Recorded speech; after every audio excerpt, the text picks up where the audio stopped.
Hello and welcome to a new series of Political Thinking, a conversation with, rather than an interrogation of, someone who shapes our political thinking about what has shaped theirs. My guest this week is the leader of Britain's second largest trade union, Sharon Graham, who replaced the rather better known Len McCluskey. We're talking at a time when there are strikes in the health service, strikes on the railway, strikes in schools, strikes in the civil service. For years, there's been talk of a new winter of discontent, and let's be honest, it has been largely that, talk. Now, though, trade unions do have a mandate from their members. They seem to have the backing of large sections of the public to have a fight over the standard of their members' living. Sharon Graham, welcome to Political Thinking. Thank you. Because you've been around a long time in the Yes. union movement, you've got perspective on this. Does this feel like the beginning of a new balance of power in the workplace, maybe in society more generally? Or is it a one-off? We've got particularly high global inflation, particularly high inflation here, and therefore it's a one-off moment at which people are trying to make sure they don't get a real wage cut. Yeah, I actually don't think it's a one-off moment. I think it's definitely moving towards something. And I think part of that was because what happened in the pandemic. People saw in the pandemic that it was everyday people that went out to fight it. Bin workers, bus workers, train workers, obviously NHS workers, but mostly people who were paid less money in society, that they were sent out there. And at the time, we didn't know if there was going to be a vaccine. We didn't know any of these things. And they were asked to go out there and deal. They went out there to deal. And when they came back, they were ignored. And I think as a society, everybody has got empathy and sympathy with that. And also because they're going through the same thing. So I actually think that the genie's out of the bottle. I think actually the game's up, I have to tell you. And I think people are realising that it is workers and everyday people who are the ones that keep this economy going. Now, that phrase used to make trade unionists groan, really, because it was used as a stick, wasn't it, to attack you? The winter of discontent, the time the unions helped, it was alleged, bring down a Labour government. And I, in my journalistic career, constantly told, is it a new winter of discontent? And the answer was, it never really was actually a new winter. It kind of feels like it might be. Do you think it is this time? Well, I mean, we're doing bingo with the cliches because, of course, they're coming out thick and fast from around the patch. But look, what I think is that we have got a very unequal society, and we have had for years and years and years. And I think what we need to do is look at the solutions to that now. We can't tinker around the edges anymore. It is completely broken. And I'll just give you one example that I think is important on this. If you take the health dispute and the groaning about can we afford it, is it going to put up inflation, etc., if you look at the profiteering in this country currently, £170 billion excess profit, more than usual profit with the energy companies. We've got a black hole supposedly of £40 billion. Why can't we just have £50 billion of the excess profit, get the black hole done with the 40 billion, £6.2 billion for the NHS to get a 10% pay rise, you've got money over. And are you going to join? Because we know there's a big day of action. I mean, it's a whole series of days, but there's a particularly big day coming up on February the 6th in which nurses from the Royal College of Nursing, ambulance workers, paramedics and like, largely represented by GMB or Unison, are going on strike. Are your members going to join? Yes, they are. People are dying as we speak because of waiting times and the clogging up of the NHS. So we have announced 6 further days of action and we will be on strike that day, yes. For you, who largely represent people in the private sector, does it raise different questions for you? Does it make you pause? The question that you know that you always get when paramedics, people in call centres go on strike, which is, hold on, this potentially threatens lives. It certainly increases the suffering of people, increases their anxiety. Does it make you pause more than a conventional dispute? Well, look, yes, because, of course, nobody wants lives to be lost. And we are really careful, irrespective of the lies, I have to say, that's been said by some ministers, to make sure that in the ambulance dispute, I was on the picket line in the West Midlands, that we had proper minimum cover, because that is something that's really important to us. So obviously we do it in a way that we try not to have any difficulties from that. But I have to say, lives are being lost now. There was a piece that came out yesterday. So they believe 500 excess lives have been lost a week because of waiting times. And so something has to be done. And if they don't solve the pay crisis, they can't solve the crisis of the workforce, which means that the NHS is on its knees. So it's really important that Rishi Sunak comes to the table. I've said this before. He is the ultimate decision maker. He is the person that if this was in an outside dispute in the private sector, me and him would be speaking. He won't come to the table. Now, a few weeks back, I interviewed you on the Today programme. Yes. And at the end of that interview, a former Tory cabinet minister sent me a text saying, I'm glad I'm not negotiating with her. Oh, really? Where did the fight, where did the toughness come from? Well, I don't think you can ever pinpoint it yourself. I mean, I've always been somebody who's been quite determined and took on other people's fights, actually. Got myself in trouble a couple of times for it. But I think probably looking back, what do I think made me like this? I think probably hearing the story of my Uncle James, who my dad is a Geordie. My Uncle James died, my great Uncle James died in a rockfall in a Durham pit in 1921. And I was 8 when I first heard that story, around the breakfast table. I probably heard it before, but the first time I remember hearing it. And I was really scared because I thought, this person's gone out to work and they never came home and their children didn't have a father. And anyway, I spoke to mum and dad, etc. And I thought, well, at least that can't happen again. Thank God that can't happen again. And of course, it does happen. Why? Well, I thought it was so far in the past. At the time when I was 8, 9, 10, 11, I'm talking as a child now, I'm thinking, well, that's something that happened in the past. It will never happen again. But of course, as I grew up, it does happen again. People still die at work. Right the way through this pandemic, we've had workers dying at work. And it's always working class people who are ended up thrown out there and end up dying at work. And they were paid £300. This is my uncle's family in 1921. £300 in compensation, 3 children under 10 who didn't have their father. And it affected my dad's family for a long time. It's not just that moment, is it? It's the effects that it has on the family for a long time. So injustice, I think, is probably what we felt, although I wouldn't know that at the time. Your dad, Tom. Yes. Your mum, Joan. Yes. Your mum Irish. She is. From a strong Irish family. Definitely. Yeah. Definitely. Your dad, they moved to West London, which is where you're brought up. But they weren't that political. No, absolutely not. I mean, they weren't that political. I mean, they worked in the hospitality industry. They both came here, in their teens, really. They met, their 60-year anniversary actually is in June, so I've got to remember that. They sort of met very young. They got married very young. But they've always been political in the small p sense, if there's such a thing. We've always spoken about what's happening. If I go to mum and dad's now, which I do normally on a Friday evening, there's always a conversation about the current affairs of the day. Yeah, absolutely. And you said you got into trouble sometimes fighting. Yes. At home? Did you have to fight at home to get your fair share? Well, my first ever fair share, I say to my sister often, I got her a pay rise very early on because it was about pocket money. My brother Sean is older than me. And I think we were getting 50 pence, my sister and I, and he was getting £1 or something. It was way more than we were getting, I know that for sure.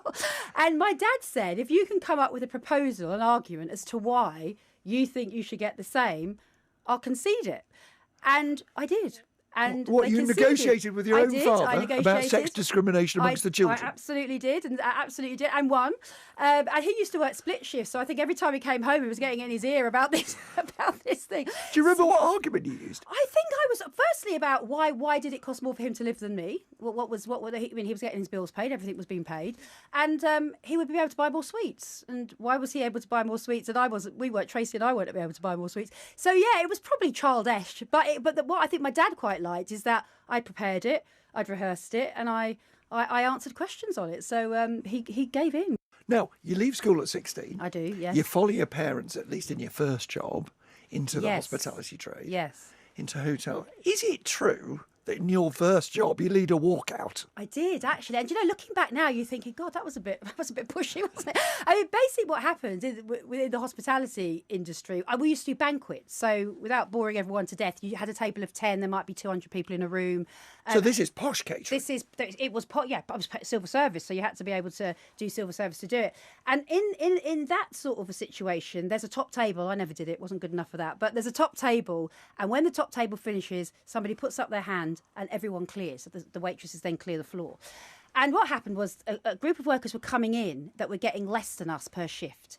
And we were saying, the group of waitresses were saying, well, hang on, that means we're going to get less next time. I mean, they had quite good foresight. It wasn't our wages that were less. It was somebody else's coming in, a group of people.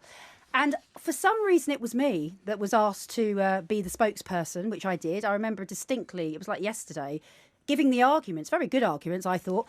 And it was the first time I thought weight of argument doesn't necessarily mean you're going to get the right outcome. So I said... You're how old then? I'm 17. I'm Okay. 17, yes, I'm 17. So you're 17. I'm 17, yeah. And you so do what? So you try negotiating, that doesn't work. You do Yes. what? Well, I went to the office to say, well, look, I think this is wrong because, XYZ argument. And then I came out and said, well, he's not listening to us. So we're going to have to do something else. I spoke to him prior to service started. He basically was very disparaging, I have to say, and he was rather rude. So I thought, okay, that's that ended. So I came out and said to the girls, as we would call each other then, he's been absolutely so rude, etc. And we hadn't even started serving at this stage. So this is when we said, okay, we'll serve the first course. When they put their hand up to clear from behind the top table, we just won't move. And so in he comes, looking very annoyed and very blowy in the ears, going absolutely banana-rama. And basically, the moral he gave the money. And actually, I felt very, very, I felt very satisfied about it. But I was probably the youngest of the team, actually. But probably either the most stupid or the most brave. I don't know which one it was, to be honest with you. But yeah. Now, you then go work for the T&G, as it used to be called, I did, Transport and General yeah, Workers Union, and it merged to form this great super union, Unite. Yes. And you go to something I think a lot of people don't know exists, a trade union academy. By the sounds of it, you should have been teaching them rather than the other way around. Well, the TUC did what was called an organising academy, where it was talking about the difference between just recruitment and organisation. And I understand why they did it and everything else, but it was good. There was lots of good things from it. There was lots of things I wouldn't have done. But I was there with a number of other people now who were doing different things in the trade union movement. So, yeah, it was a good initiative, definitely. Yeah. Now, the thing that brings you to this job is not public profile. You're a much lower profile trade unionist than your predecessor, Len McCluskey. Is this organising, this idea that now attaches to your name that you came up with before you became General Secretary, of what I think you call Strike Plus, don't you? Other people call leverage. What is it? Well, look, I mean, I made the decision when I stood that I thought what was really important for me as the General Secretary was to make sure that when I woke up in the morning, I was defending workers' jobs, pay and conditions. I ran on that manifesto, jobs, pay and conditions. So let's get a sense of how this works. Let's take an example. You had a whole series of disputes with bus companies, didn't you? Yes. Go Ahead were one of the companies that run the buses in Manchester. So in this particular example, there was a strike in the northwest of 500 bus drivers who were fired and rehired. And they've been on strike for weeks and the company was ignoring them. So what we did in this instance is that same company was going for a Norwegian rail contract in Norway for £3.8 billion. So that was worth a lot more to them than what they were going to save over firing and rehiring 500 people. So we did the whole campaign around that £3.8 billion contract. We basically went to Norway, we spoke to the politicians, we spoke about what was happening, and effectively frustrating that bid to say, hang on, these people have fired and hired people in Britain. If you have them here, they are going to cause industrial unrest. And so the company makes a choice. Do I want that happening or do we go back to the negotiating table? So what happened in Go Ahead? Well, the fire and rehire didn't go ahead. And they backed down. Well, when I was in the room with the CEO, he said, we will never use fire and rehire again. And so that was a really important moment. And obviously the fire and rehire didn't take place. I tell you why it was important, Nick, because this is important. People were saying to me at the time, there are 500 people in an area of the northwest. But had that gone through and those workers were fired and rehired and their wages were suppressed, that would have happened through all of the company in the UK. Other bus companies might have followed suit. It's really important that stakes are put in the ground. And that's why it's only used in very hostile terrain. It's not used as a normal everyday business. But in other words, you see the job of a General Secretary as, frankly, less of this, less of talking to people like me. I mean, one of your friends said, she's doing this because she has to. She doesn't much like doing media. Is that right? Well, no, it's not that I like. I'm having a very nice time. It's not that I don't like it. It's just that, for me, what I think is my job, the reason I took this job, the reason I went to be elected to our members was I wanted to refocus the union on jobs, pay and conditions, but to win. Refocus the union. That was your pitch. It was, yeah. Which was essentially saying, I'm going to be as different from Len McCluskey as you can imagine. Len, love talking about the Labour Party, love being involved in politics, love talking a lot. Yeah, well, look, I mean, I won't say that. What I'd say is this: is look, politics matters. I mean, the thing is, I'm not saying I'm not political because, of course, I am political. I'm the General Secretary of a trade union, but I want to win. I want my members to win, and so the politics should be rooted in what our members are needing: investment in manufacturing, obviously pay rises, all of these things. Now, when I talk to Keir Starmer, which I meet him, often, our conversations around workers. What are we going to do to make the life of working people better? So the choices argument, the different choices that need to be made, a whole range of different things. So, but for me, it's about making sure that the politics works for working people, because that is my role. You've been pretty direct about that. You said at the TUC conference of Keir Starmer, whose side are you on? Yes, I did. Has he chosen?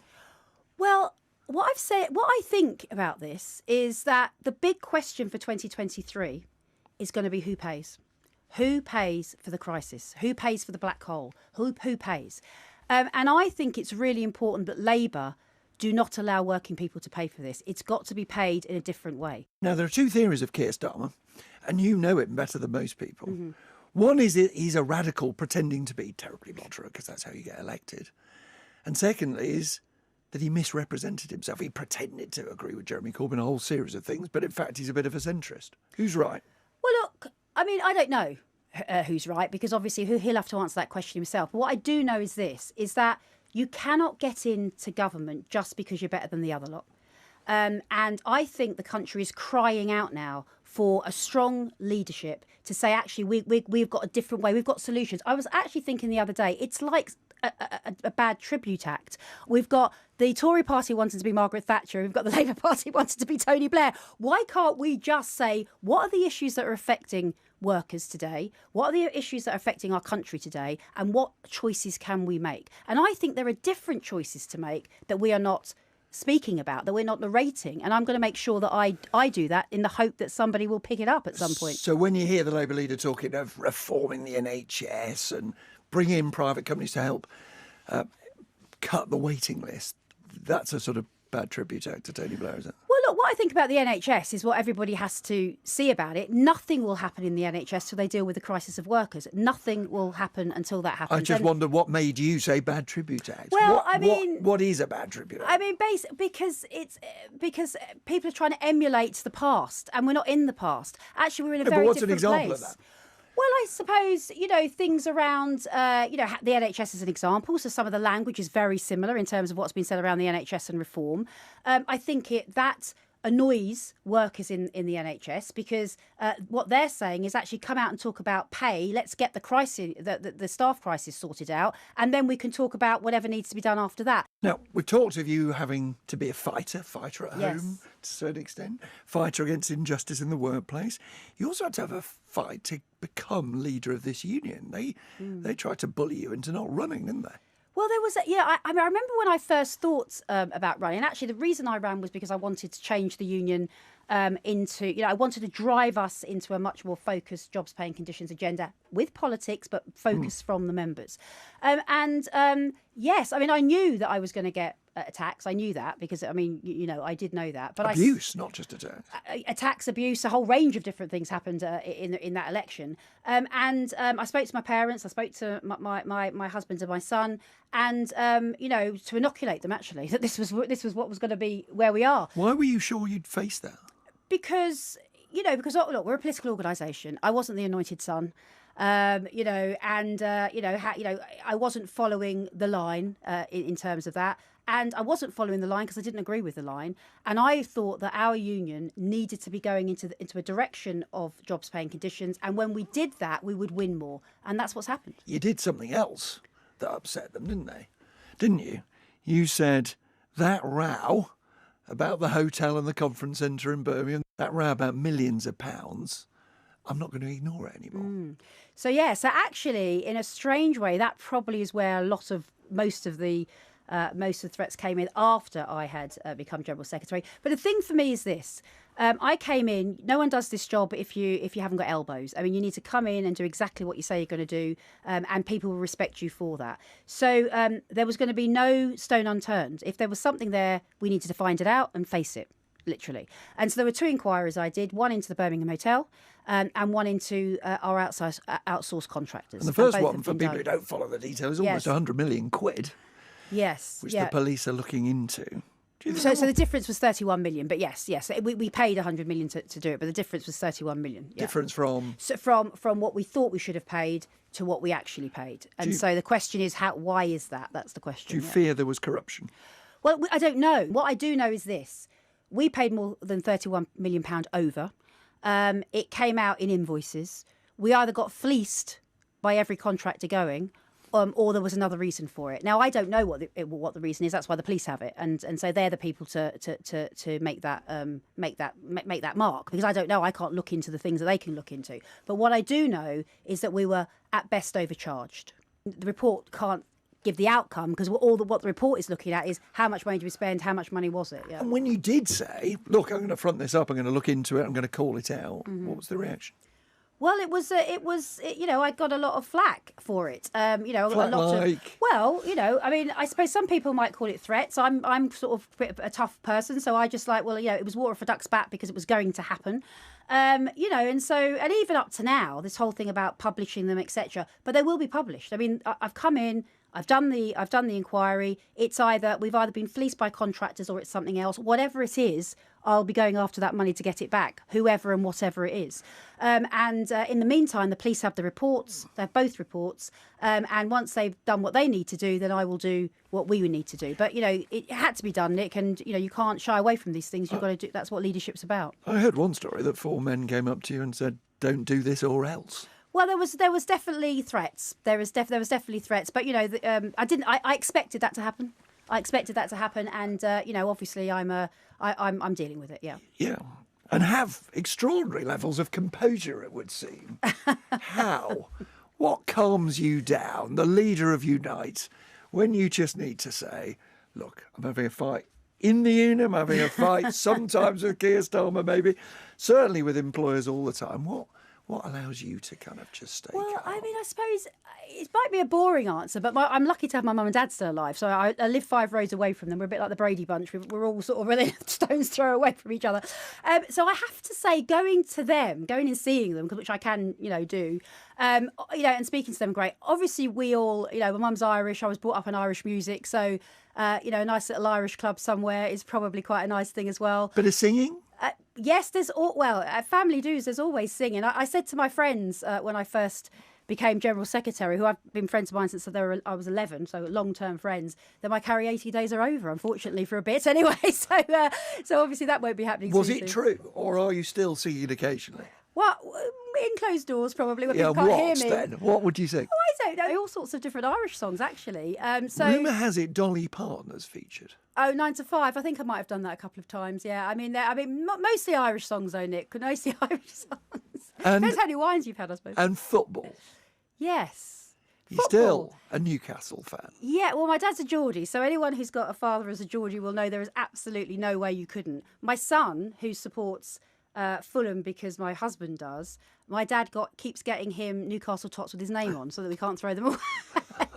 So he keeps doing that. So yeah, I mean, you can't be the daughter of a Geordie father and support anyone else, to be honest. Even with Saudi owners. Well, there is. I mean, I at the moment I'm sort of like saying it with my hands across my mouth.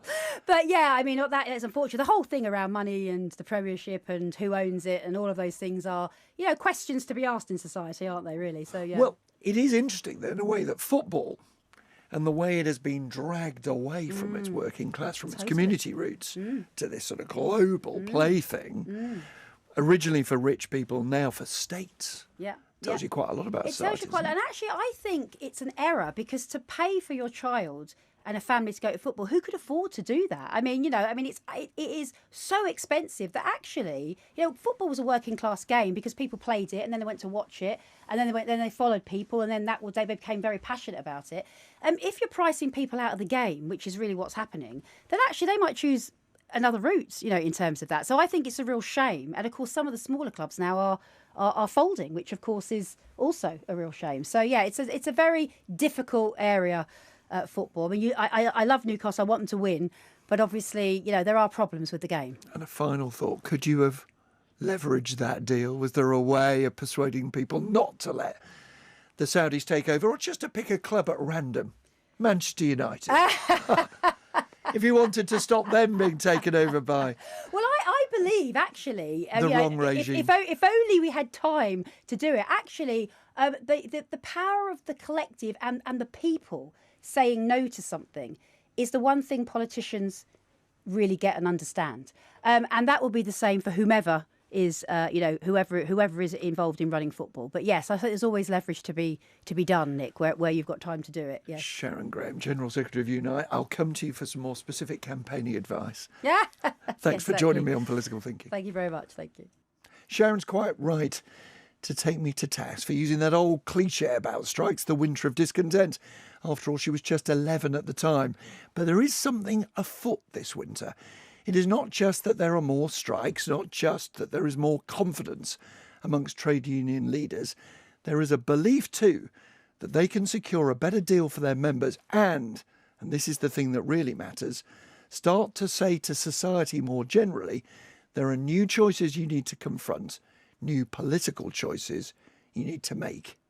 If they're right, that will really be significant for our political thinking. Thanks for watching.